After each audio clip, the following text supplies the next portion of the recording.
the ABC and the pedophiles, which you mentioned last week. Just remind us of that story, and then we'll go to a clip of Alex Antic, who's a great senator from South Australia.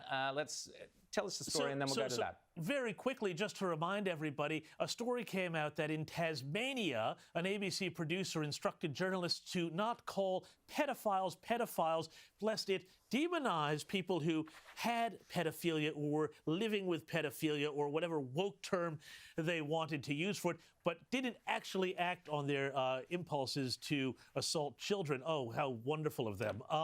Senator Alex Antic called this out at a Senate hearing earlier this week with the managing director of the ABC. Have a look.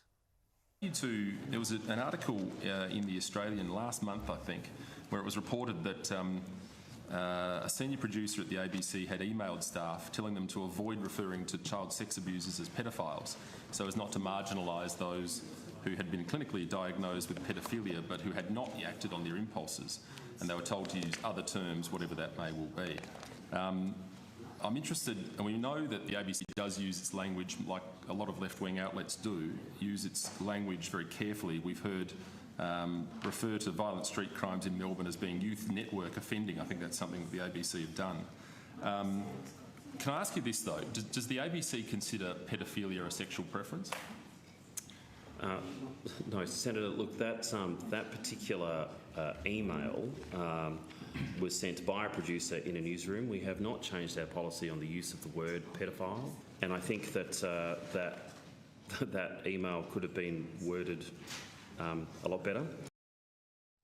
What a joke, Rita. I mean, seriously, when are this government going to start pulling the ABC into line?